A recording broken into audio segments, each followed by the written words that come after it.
Assalamualaikum warahmatullahi wabarakatuh. Sahabat, obrolan pagi ini saya ingin menyampaikan kepada Anda yaitu kisah sukses Kun Hee, seorang CEO Samsung yang membawa Samsung menjadi perusahaan tak terkalahkan dengan kepemimpinan yang melayani. Apa yang dilakukan oleh Kun Hee setelah dia diberikan tanggung jawab oleh bapaknya untuk menjadi CEO di Samsung adalah melakukan change management. Apa artinya change management? Artinya dia melakukan transformasi bisnis organisasi dari sistem yang kuno menjadi sistem yang modern. Dari sistem yang kuno menjadi sistem yang modern, sistem dengan bisnis baru. Ya. Nah, di dalam perjalanan 2 tahun, apa yang terjadi? Bagaimana hasilnya? Luar biasa. Dari handphone sendiri, handphone yang sering Anda pakai itu Samsung handphone.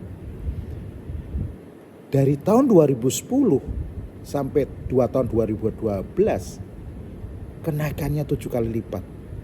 Tahun 2010 itu Samsung market share-nya hanya 4%. Sementara Apple 16%, yang lainnya 80%. Bagaimana dengan 2012? Samsung menjadi market share-nya 29%, 7 kali lipat. Dan Apple di bawahnya Samsung 22%. Sedangkan yang lain turun menjadi 49%. Itu dari segi handphone. Dari segi smartwatch phone, ya kayak ini yang saya pakai ini, Samsung smartwatch. Tahun 2014 Samsung membukakan penjualan 1 juta pieces. Kemudian dari segi television, ya, market share Samsung itu menjadi 25%. Sedangkan yang lain LG, Sony, Panasonic, Sharp berada di bawahnya.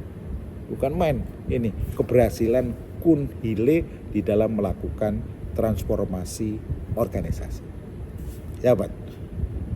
Nah, transformasi organisasi yang dilakukan Kun Hee merubah dari bisnis tradisional menjadi bisnis modern dengan visinya yang jelas. Implementasi strateginya dengan jelas, dengan sederhana, dengan mudah dipahami, terukur, tertulis, dan dia sosialisasikan kepada seluruh karyawan di Samsung. Dia lakukan kepemimpinan top down yang melayani. Dia sosialisasikan apa yang dia mau, apa yang dia inginkan, bagaimana mencapainya. Dengan jelas, dengan sederhana, dengan mudah dipahami, terukur dan tertulis sehingga memorable. Sahabat, apa yang terjadi? Samsung sekarang ini juga menjadi produk nomor 1 karena market share-nya untuk ketiga produk handphone, smartwatch, dan television ini menjadi produk nomor 1 di dunia. Anda pengen tahu perspektif keuangannya tahun 2014? Salesnya itu 206,2 triliun Korea won. 206,2 triliun. Bayangkan APBN kita aja berapa? Ya, APBN negara kita. Luar biasa dengan dilakukannya transformasi bisnis organisasi dengan merubah, move on dari bisnis tradisional ke bisnis modern. Nah, sebenarnya kalau kita perdalam lagi, apa yang dilakukan oleh Kun Hee, CEO Samsung? Nomor 1 yang saya pelajari adalah kepemimpinan yang top down, yang visioner, kepemimpinan yang melayani. Yang kedua adalah dia memiliki strategi. Strategi kedua namanya adalah cepat. Apapun yang dilakukan harus cepat. Itu yang dilakukan nomor 2. Yang ketiga yang dia lakukan adalah identifikasi talent orang.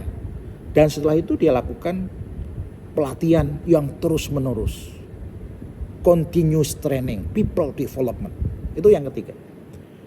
Yang dia lakukan yang keempat adalah melihat keadaan pasar dengan produk-produk yang disesuaikan untuk pelanggan yang berbeda. Setelah itu juga yang kelima yang dia lakukan adalah melakukan product reverse engineering untuk mencapai cost leadership. Harganya oke, affordable, di pasar juga bisa memenuhi kebutuhan pelanggan. Dia juga melakukan riset pertumbuhan pasar, sense of responnya cepat, melakukan investasi dengan waktu yang cepat dan tepat, dan dia melakukan riset dan development investment, betul. Dengan apa yang dia temukan di pasar, dia lakukan riset development. Nah, setelah 7 hal dilakukan, dia merasa sudah memiliki kekuatan penuh. Dia memiliki value untuk mengembangkan lagi. Dia lakukan yang dinamakan strategi alliance. Mencari partner-partner supaya bisa lebih mensinergikan, mengembangkan perusahaan. Ini strategi bentuk aliansi strategi dan kemitraan dengan pemain industri lainnya yang tidak sejenis. Dan ini akan mengembangkan Samsung lebih hebat lagi. Nah, sahabat, sebenarnya kalau kita tarik intisari dari transformasi bisnis organisasi yang diterapkan Samsung menghasilkan pertama, respon cepat terhadap perubahan pasar. Itu yang pertama. Yang kedua adalah tidak harus pertama di pasar menjadi pemimpin pasar. Tapi ada hal yang saya pelajari yang ketiga, bagus banget. Dia melakukan yang dinamakan war chest strategy. Memungkinkan Samsung untuk bertahan dalam periode sulit. Artinya apa? Dari keuntungan dia simpen betul. Apabila ada keadaan yang darurat, yang buruk di Samsung, Samsung tetap bisa hidup. Itu adalah war chest strategy. Nah, dari pembelajaran Kunhile ini, saya coba garis merahnya saya ambil adalah bahwa untuk menjadi perusahaan tak terkalahkan seperti Samsung, dibutuhkan yang pertama kepemimpinan yang kuat, strong leadership, dan melayani. Karena dia tahu bahwa dia tahu. Itu yang pertama.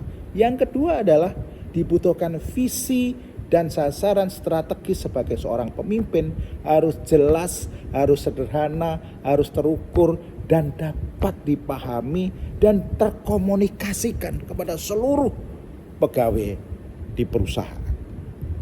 Kemudian yang ketiga, dibutuhkan pemimpin yang mampu membangun kompetensi, kemampuan kerja, otaknya, dan membangun komitmennya, loyalitas, motivasinya, agar setiap anggota di dalam perusahaan menjadi agile, menjadi gesit, menjadi lincah, dan menjadi cerdas.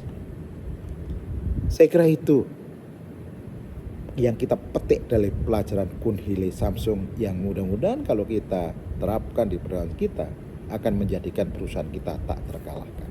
Assalamualaikum warahmatullahi wabarakatuh.